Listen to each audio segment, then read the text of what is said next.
तो आदाब, नमस्कार, गुड इवनिंग, सत श्री अकाल। एक बार फिर आप तमाम लोगों का स्वागत है क्राइम तक की कहानी के इस एपिसोड में। उम्मीद है पूरी फैमिली अच्छी होगी, अपना ख्याल रख रही होगी। और आज सबसे पहले क्राइम तक फैमिली मेंबर को हैप्पी विमेंस डे। चूँकि कल संडे था और उससे पहले सैटरडे में गायब था, तबीयत ठीक नहीं थी, तो फिर भी और हैप्पी विमेंस डे सिर्फ कहने के लिए नहीं कह रहा हूँ, बल्कि वाकई ये वो दिन होता है जिस दिन एहसास होता है कि हम में से आप शहर और देश छोड़िए, बिना महिलाओं के हमारे जो इर्द गिर्द सब होती हैं, चाहे घर में वो हो माँ, बेटी, बीवी, बहन, उनके बिना घर नहीं चलता, आपकी ज़िंदगी नहीं चलती। तो उनका बहुत बड़ा अहम रोल होता है। उनसे ही प्रेरणाएं मिलती हैं, ताकत मिलती है, शक्ति मिलती है, ऊर्जा मिलती है। तो ज़रूर है कि ऐसे वक्त पर इन लोगों को थैंक यू भी बोलना चाहिए। तो मेरी पूरी क्राइम तक फैमिली मेम्बर में जितनी भी फीमेल हैं, उन सबको हैप्पी विमेंस डे। और आप लोग हमेशा अच्छे रहें, खुश रहें, सेहतमंद रहें, यही दुआ है। अब आते हैं आज की कहानी के ऊपर।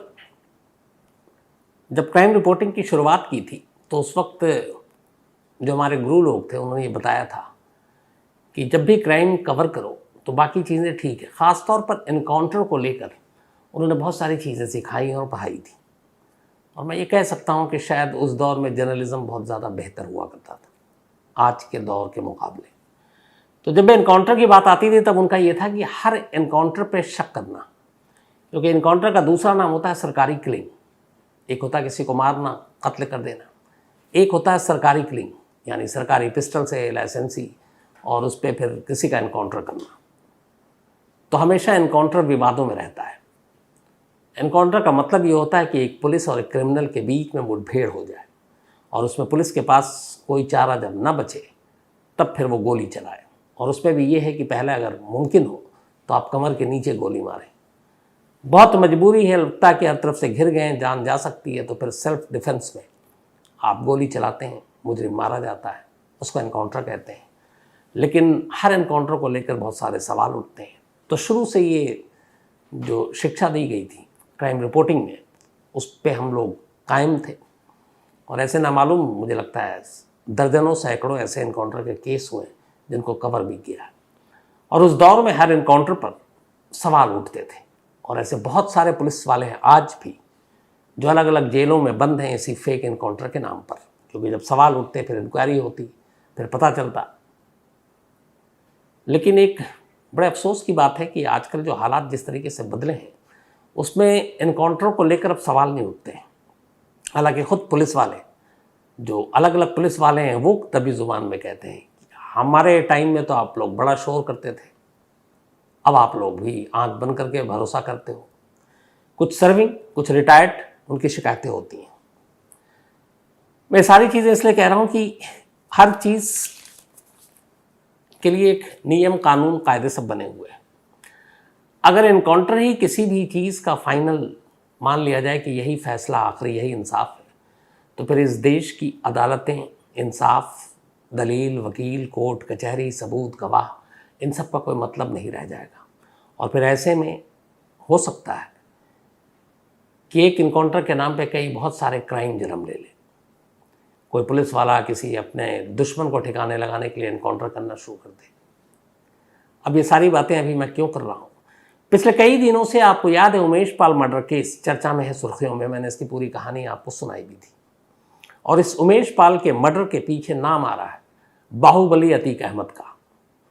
अतीक अहमद जिसके ऊपर दर्जनों केस, आप जितने तरह के जुर्म सोच सकते हैं वो सारे जुर्म, चाहे वो मर्डर हो, चाहे वो किडनैपिंग हो, चाहे वो कब्जाने का ज़मीन का मामला हो, कुछ भी। हालांकि वही फिर उसी क्राइम की दुनिया पर चढ़ते हुए सीढ़ियाँ वो विधायक बना, फिर सांसद बना। हम लोग यही गलती करते हैं कि फिर हम ऐसे लोगों को चुनते भी हैं और ऐसी जगह भेजते हैं जहाँ से देश और देश का कानून चलता है।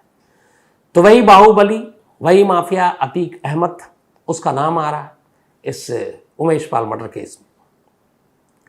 अब इसके बाद यूपी पुलिस हरकत में आई। आज 10वां दिन है, लेकिन इन 10 दिनों में क्या हुआ इसकी पूरी कहानी आपके सामने रखता हूँ। सबसे पहले एक कहानी जो कल दोपहर 3:17 पर शुरू हुई, वहां से शुरू करता हूँ। यूपी पुलिस का एक ऑफिशियल ट्विटर हैंडल है, आप सब उसको देख सकते हैं। उस ट्विटर हैंडल पर यूपी पुलिस ने ऑफिशियली कल 3:17 पर एक ट्वीट किया।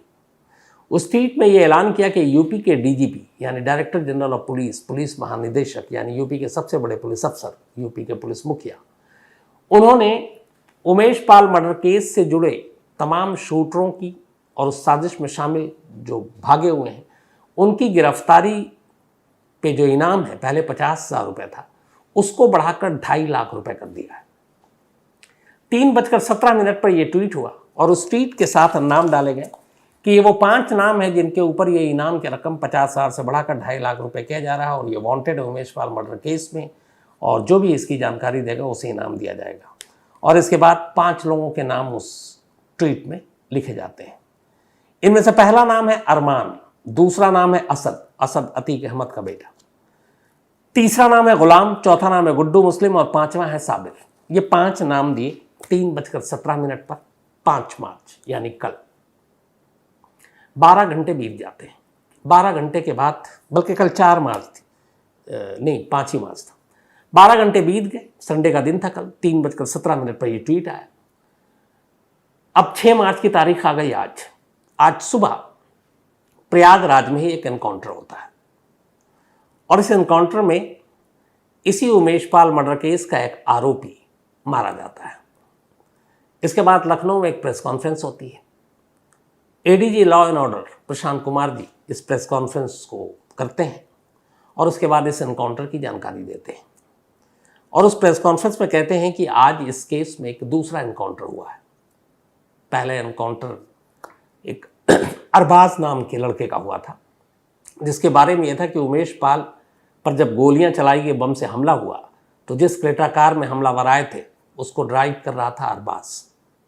अब इसके बाद आज दूसरा एनकाउंटर हुआ और प्रेस कॉन्फ्रेंस में कहा गया कि जिसको मारा गया है उसका नाम है उस्मान चौधरी और ये उन 6-7 शूटरों में से एक था जिसने उमेश पाल पर गोली चलाई, बल्कि कुछ का कहना है कि इसने पहली गोली इसी ने चलाई।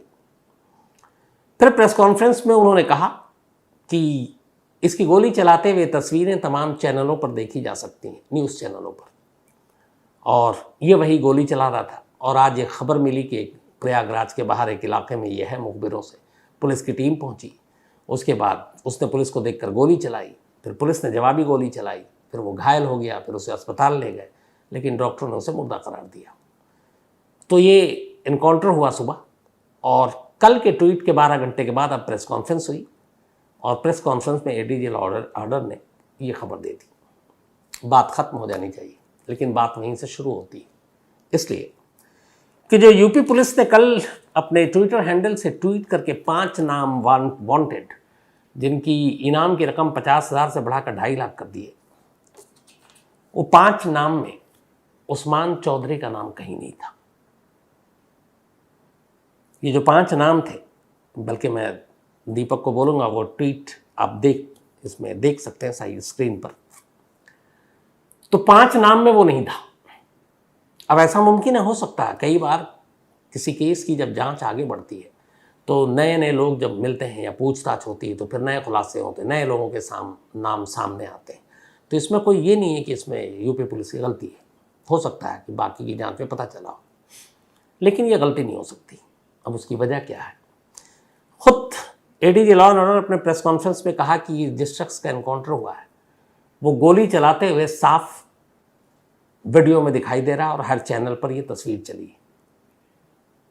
अब सवाल ये है कि जब वीडियो में साफ दिखाई दे रहा है, हर चैनल पर ये तस्वीर चल रही है, तो फिर पुलिस को मालूम है कि ये कौन है। ऊपर से वो 50,000 का इनामी पहले से ही था। दूसरी बात कि चैनल पे जो भी सीसीटीवी कैमरे के ये जो सारी तस्वीरें चलती हैं, ये पुलिस ने ही दी। पुलिस के ज़रिए ही हमारे चैनल पे भी चला, बाकी चैनलों पे भी चला। तो जब चैनलों पर पुलिस वाले कह रहे हैं कि हर एक ने देखा और यही शख्स गोली चला रहा और ये इसने पहली गोली चलाई, ये रिकॉर्ड पर है कि यही गोली चला रहा और चैनलों पे देखा जा सकता है। 12 घंटे पहले यूपी पुलिस अपने ऑफिशियल ट्विटर हैंडल से ट्वीट करके इनाम की रकम बढ़ाकर 5 लोगों के नाम लिखती है और उन 5 में वो शख्स नहीं है जिसका 12 घंटे के बाद एनकाउंटर हुआ। तो ये बात अपने आप में बहुत सारे सवाल खड़े करती है कि अगर फुटेज में आपने देखा, सीसीटीवी में देख रहे हो कि आप गोली चला रहा है, तो उसका नाम इस लिस्ट में क्यों नहीं है? 5 ही नाम क्यों, छठा नाम होना चाहिए था? इसका जवाब नहीं है। दूसरा, अब इसी के बाद जब इनकाउंटर की खबर आई तो एक शख्स मरा है, उस्मान चौधरी। बात उसके परिवार तक जाएगी। अब जब बात परिवार तक गई तो वहां पे कहानी अजीब सी पलट गई। पता चला कि उस्मान चौधरी का असली नाम उस्मान चौधरी है ही नहीं, बल्कि विजय चौधरी है। उसकी शादी 2020 में हुई, उसकी पत्नी का नाम सुहानी है और वो पहले से ही, उसका भाई भी एक चोरी वोरी के मामले में क्रिमिनल रहा है। इसके ऊपर भी कुछ क्रिमिनल केस रहे हैं, चोरी और बाकी वाहन चोरी के।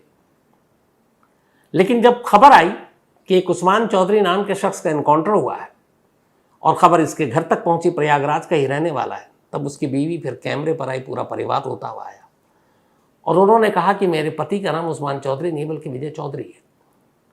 अब उसके बाद उन्होंने सारे सबूत दिखाए। अब यहां तक भी बात ठीक थी। अब उसमें कुछ ऐसे भी होते हैं तो जर्नलिस्ट या बाकी लोग कि लाश का पोस्टमार्टम हुआ, उसके बाद है कि अब ये क्या करेंगे, घर वालों को तो देना ही है, तो अब ये दफनाएंगे या जलाएंगे। अब ये जो है कल क्लियर होगा। लेकिन परिवार का कहना है कि एक तो फेक इनकाउंटर और दूसरा पुलिस ने गलत नाम मीडिया के सामने रखा। और पुलिस पे दूसरा ये कि जब आपने ट्वीट करके सबके नाम दिए तो उसका नाम गायब क्यों था। ये भी दो कहानी थी। अब इसके बाद एक अतीक अहमद की फैमिली की तरफ से पहली बार प्रेस कॉन्फ्रेंस होता है, वो भी अब सीन में आए। तो अतीक की बहन प्रेस कॉन्फ्रेंस करती है और कहती है कि हमें डर है कि अतीक अहमद और उसके भाई का एनकाउंटर हो जाए। आजकल हर क्रिमिनल और माफिया को डर लगता भी है। तो उसने कहा कि उनकी सुरक्षा के लिए हमने प्रेस कॉन्फ्रेंस की। सुरक्षा की इस प्रेस कॉन्फ्रेंस को करने के बाद अतीक अहमद की बहन जैसे बाहर निकली तो हमारे यूपी के एक होनहार रिपोर्टर हैं संतोष शर्मा, वो वहीं कवर कर रहे लगातार इन सारी चीज़ों को। तो संतोष ने बात की। तो संतोष ने जब बात की तो फिर अचानक एक दूसरी खबर पता चली। पता ये चला कि वो जैसी प्रेस कॉन्फ्रेंस से बाहर निकली उसी वक्त अतीक अहमद की उस बहन के पति को एसटीएफ ने उठा लिया और हिरासत में ले लिया, शायद इस प्रेस कॉन्फ्रेंस को करने के लिए। अब ये सारी कहानी एक तरफ, अब दूसरी कहानी पर आता हूं। इस पूरे मामले में 5 नाम जो मैंने आपको पढ़कर सुनाया, जो पहचाने गए हैं कि उमेश पाल पर इन्होंने बम और गोली चलाए, जिसमें से एक अरमान है, एक अतीक अहमद का बेटा असद का नाम है, दूसरा है गुलाम मुस्लिम, गुड्डू मुस्लिम है, साबिर है। ये सारे गायब हैं, 10 दिन हो गए और यूपी पुलिस कह रही है कि हमने हर तरफ इनको तलाश कर रहे हैं और सभी का अंजाम एक होगा। लेकिन 10 दिन तक यूपी में सरे राह, मतलब एक शख्स को बम और गोली से उड़ा दिया जाता है और उसके बाद वो गाड़ियों से जाए। ये 5 से 10 मिनट के अंदर ये खबर फैल गई थी पूरे यूपी में। नाकेबंदी से लेके एक शहर से दूसरे शहर, चाहे ट्रेन के रास्ते, सड़क के रास्ते, बस के रास्ते, हर जगह पे पुलिस की तलाशी होती है। लेकिन पुलिस को चकमा देकर ये लोग कहाँ रहे, ये वहीं छुपे रहे। और अब खबर ये है कि इनमें से कुछ भाग गए हैं, इंडिया से ही भाग गए। तो फिर यूपी पुलिस की जो विजिलेंस वो कहाँ है? नंबर 2 जो सवाल है वो ये है कि इनमें से जितने भी हैं इन सब पे इनामी बदमाश हैं, जिनका अब इनाम की रकम बढ़ा दी गई और ये आज से नहीं है, 15-20 साल से हैं। और इनमें से कुछ हैं जो कभी अतीक अहमद के खास गुर्गा हुआ करता था। जब सब कुछ पता है, इनका हिस्ट्री, इनकी कुंडली सब कुछ पास में है, तो फिर यूपी पुलिस क्या इनके ज़रिए किसी बड़े इंसिडेंट को, किसी बड़े वारदात को, किसी बड़े शूट आउट को अंजाम देने का इंतज़ार कर रही थी ताकि वो दे, उसके बाद फिर इनका इनाम, इनकी बढ़ाई जाए रकम और फिर इन्हें मारा जाए या इन्हें पकड़ा जाए। अगर शुरुआत में ही, और आज ये आखिरी नहीं है, अभी ऐसे यूपी में बहुत सारे माफिया हैं जिनके लोग, बड़े बड़े माफिया जेल में हो सकते हैं लेकिन उनके गुर्गे सब बाहर हैं और वो बाहर रहकर अपनी पूरी दुकानदारी चला रहे हैं। और ऐसा नहीं है कि पुलिस को मालूम नहीं है, लेकिन फिर बात वही होती है, बाहर सब सांठगांठ। तो अगर वक्त रहते इन लोगों को पकड़ लिया जाए तो फिर शायद ये उमेश पाल जैसा केस ना हो। तो ये इस पूरे मामले में 10 दिन हो गए और इन 10 दिनों में जो मेन खास लोग हैं वो अभी भी पुलिस के हाथ से दूर है, कब्जे से बाहर है। अब सबसे बड़ी चीज पे आइए, वजह, उमेश पाल के कत्ल की वजह क्या थी। इसको लेके यूपी पुलिस खुद 2 खेमों में बटी हुई है। एक का कहना है कि राजू पाल जो विधायक जो मैंने आपको पिछली कहानी में सुनाया, उसके मर्डर केस में उमेश पाल एक गवाह था, इसलिए ये दुश्मनी चली आ रही थी। लेकिन दूसरी तरफ चाहे वो सीबीआई की कोर्ट हो, सीबीआई के वकील हो, बाकी लोग हैं, यहाँ तक कि राजू पाल की बीवी वो खुद कह चुकी है कि उमेश पाल कभी भी राजू पाल मर्डर केस में विटनेस नहीं रहा, तो इसलिए उसका सीधे सीधे कोई इस केस से लेना देना नहीं था। वो खुद किडनैप हुआ और उस किडनैपिंग के केस में वो खुद ही एक गवाह था और वादी थी, वो मामला चल रहा था। तो यूपी पुलिस का कहना है कि नहीं, वो गवाह था इसलिए इसकी रंजिश में जान जा सकती है, लेकिन अभी पुख्ता नहीं है, क्योंकि अभी तक पूछताछ तो हुई नहीं, कोई हाथ तो आया नहीं। लेकिन दूसरी तरफ यह है कि ज़मीन का झगड़ा, और प्रयागराज में ज़मीन को लेकर झगड़ा चल रहा था, और वहाँ बहुत सारे अलग अलग गुर्गे पैदा हो चुके हैं, अलग अलग माफिया पैदा हो चुके हैं छोटे मोटे स्तर पर। तो उन तमाम लोगों के ज़रिए एक लड़ाई चल रही थी, और उसी गैंगवार का फ़ायदा उठाकर ज़मीन के लिए किसी और से दुश्मनी थी और किसी और ने अपना बदला निकाल लिया। तो ये दोनों थ्योरी यूपी पुलिस के पास है, लेकिन यूपी पुलिस ऑफिशियली कि हाँ यही सही है या ये गलत है, अभी तक रिकॉर्ड पर कहने की हालत में नहीं है। और उसकी वजह ये है कि तो अतीक अहमद साबरमती जेल में बंद है, अभी पूछताछ हुई नहीं है। अतीक अहमद ने सुप्रीम कोर्ट में एक अर्जी लगा रखी है जिस पर 17 मार्च को सुनवाई होगी कि उसे यूपी लाया जाएगा कि नहीं। जो दूसरा भाई अशरफ है वो बरेली जेल में बंद है, उसे भी अभी लाया नहीं गया है। तो जब तक ये दोनों यूपी न लाए जाएं, प्रयागराज न लाए जाएं, या यूपी पुलिस की टीम अहमदाबाद न जाए, या फिर वीडियो कॉन्फ्रेंसिंग के ज़रिए पूछताछ न हो, तो मोटिव और ये सारी चीज़ें पता नहीं चलेंगी। लेकिन हाँ, इसके चक्कर में दूसरा खेल ज़रूर शुरू हो गया है, और वो है वही कि अदालत, कानून, दलील, वकील, सबूत, गवाह, ये सब बाद में, और सीधे बस इनकाउंटर, क्योंकि कोई आवाज़ उठाएगा नहीं। मैंने कहा एक सभ्य समाज में हमेशा किसके पास कितना पावर होना चाहिए, इसका बैलेंस बहुत ज़रूरी है। तो अगर पुलिस को ये खुली छूट होगी तो ये अभी नहीं लग रहा होगा लोगों को, लेकिन आने वाले वक्त में लगेगा कि ये गलत है, क्योंकि एक सिस्टम होता है। इसीलिए हमारे देश में अदालतें हैं, हमारे देश में बाकी चीज़ें हैं। और जब कभी ऐसा लगेगा कि जैसे अभी उत्तराखंड की ही बात है, वहाँ पे कई ऐसे जो लोगों को मारा गया जिसमें दर्जनों पुलिस वालों को सज़ा हुई थी, तो देश के अलग अलग राज्यों में ये सारी चीज़ें हैं। तो अब इस पे ह्यूमन राइट्स या सुप्रीम कोर्ट ये लोग संज्ञान लेते हैं कि नहीं लेते हैं, ये आने वाला वक्त बताएगा। लेकिन कुल मिलाकर अगर आप ये 2 इनकाउंटर छोड़ दें, इनमें से एक इनकाउंटर वो है जो किसी सीसीटीवी कैमरे में कैद नहीं है, गाड़ी के अंदर कहा गया कि वो ड्राइव कर रहा था, और दूसरा वो है जिसका खुद यूपी पुलिस के ट्विटर में जो 5 लोगों के नाम, उसमें कहीं नाम नहीं है, और उसके नाम को भी लेकर अब जो है परिवार कुछ कह रहा है और पुलिस कुछ कह रही है, और जो असली गुनहगार हैं उनमें से एक भी हाथ नहीं आया। तो जब एक बार हाथ आ जाए, बाकी जो बाहुबली हैं उनसे पूछताछ हो जाए, तब तस्वीर साफ होगी। लेकिन अभी तक अलग अलग मुंह से, अलग अलग सोर्सेज से अलग अलग कहानियां ही सामने आ रही हैं, जो किसी भी सूरत में ऐसे हीनियस क्राइम और ऐसे सेंसिटिव इश्यूज़ पे ठीक नहीं, क्योंकि उसमें तस्वीरें साफ होनी चाहिए। लेकिन अफसोस कि बाकी पुलिस सब बातें कर रही है, यूपी पुलिस, लेकिन कत्ल की वजह क्या है और असली जो कातिल है वो उनके हाथ में नहीं है, खाली है हाथ, बाकी सारी वो बातें कर रहे हैं। तो इस पर जो भी अंजाम होगा वो मैं आप तक ज़रूर पहुंचाऊंगा और बताऊंगा। फिलहाल कल एक तो आजकल एक मौसम भी और माहौल भी ऐसा हो रहा होली का, तो परसों होली है, हालांकि कल कहानी होगी और फिर परसों, लेकिन एडवांस में भी आप लोगों को बधाई। सैटरडे में नहीं था, आप में से बहुत सारे लोगों के मेल आए, मुझे बड़ा अच्छा भी लगा। ऐसी भी कुछ बात नहीं थी, बस ये था कि थोड़ा कोल्ड और फीवर था, और कोल्ड में कई बार आप क्या होता है लगातार बोल नहीं पाते हैं। तो जब बाकी सब ऐसा कुछ नहीं है, दफ्तर भी था, सब कुछ था, लेकिन जब आप लगातार कंटिन्यू बोल नहीं पाते हैं तो फिर दिक्कत होती है। तो इसीलिए मुझे उस दिन लगा, मैंने कहानी तैयार भी कर रखी थी, लेकिन फिर हिम्मत नहीं हुई कि इतना लंबा बोल नहीं पाऊँगा, तो इस वजह से वो मिस हो गई। लेकिन अब बिल्कुल ठीक है, और एक बार फिर से आप तमाम लोगों को हैप्पी वुमेंस डे। लेकिन कहानी ख़त्म करूं उससे पहले वही सिलसिला, बहुत सारे लोग नाराज़ भी हो गए थे क्योंकि भाई कई 2-3 दिन में बर्थडे विशेष चले गए, एनिवर्सरी चली गई। आज भाविन, इनका जन्मदिन है, तो हैप्पी बर्थडे भाविन। और ये रवि ने भेजा है, साथ ही DKM डाभी, इनका भी बर्थडे है, तो हैप्पी बर्थडे डाभी। और ये BJ मेहर ने भेजा है, SK अजहर अली का भी आज जन्मदिन है, तो हैप्पी बर्थडे अजहर साहब। इसके अलावा अंशिका, इनका भी आज जन्मदिन है, हैप्पी बर्थडे अंशिका। और ये जॉली रंजन, उनकी बिटिया हैं, सिंगापुर से हैं। आदर्श, इनका भी आज जन्मदिन है, तो हैप्पी बर्थडे आदर्श। और ये सीए कुंदन कुमार के बेटे हैं। साथ ही सिद्धि जायसवाल, इनका भी जन्मदिन, तो हैप्पी बर्थडे सिद्धि जी। और ये सुधीर कुमार ने भेजा है। फयाज आलम और महफूज आलम, इन दोनों का भी बर्थडे है, तो आप दोनों को भी बहुत बहुत बधाई मुबारक। अक्षय श्रीमाली, इनका भी जन्मदिन है, हैप्पी बर्थडे अक्षय श्रीमाली जी। और इत्तेफाक से इनकी वाइफ ममता, इन दोनों, तो अक्षय जी का जन्मदिन और इनकी मैरिज एनिवर्सरी दोनों एक ही डेट में आती है, तो आप दोनों को बहुत बहुत बधाई। साथ ही आनंद बिस्ट के बेटे का भी आज बर्थडे, इन्होंने नाम लिखा नहीं लेकिन हैप्पी बर्थडे। नैतिक तंवर, इनका भी जन्मदिन है, तो हैप्पी बर्थडे नैतिक। और ये पारस तंवर के बेटे हैं, बल्कि इनका बर्थडे कल था, तो बिलेटेड हैप्पी बर्थडे। इसके अलावा कैलाश सैनी, इनका भी कल था, तो belated happy birthday Kailash ji.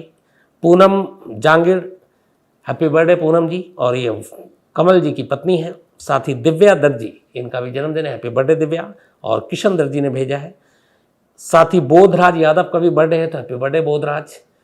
इसके अलावा शाहनुमा और इकरार मलिक, इन दोनों की एनिवर्सरी है, तो आप दोनों को बहुत बहुत मुबारक। अब्दुल कादिर ने भेजा है। Farid Qureshi, thank you so much आपके मेल के लिए। प्रकाश बगाडे, थैंक यू। और एक कहानी की भी उन्होंने फरमाइश की है। जीशान ने भी एक कहानी की फरमाइश की है। Ravi Rai, thank you so much mail के लिए। दीपांकर शर्मा, थैंक यू आपका भी। शाहिद आफरीदी, एक कहानी की फरमाइश की है। इसके अलावा उर्मी सिंह, थैंक यू जी आपका। और बहुत सारे लोगों ने जो मेल किया है। विजय जटवार, थैंक यू आपका भी। फरजाना फिजा, एक कहानी की फरमाइश की। Avinash Kumar Singh, thank you. इसके अलावा भोटे प्रसाद, सावन वर्मा, राम स्वरूप इंदौरिया, आप तमाम लोगों का भी शुक्रिया। सैटरडे तो बहुत सारे लोगों के मेल आ गए, पर मैंने आपको बता ही दिया कि बस कोल्ड था, अब ठीक हूँ। सौरभ घोष, इन्होंने भी एक कहानी की फरमाइश की है। तो आज कहानी में इतना ही। अब आपसे मुलाकात होगी कल रात 9 बजे किसी नई कहानी के साथ। तब तक अपना ख्याल रखिएगा। Thank you very much.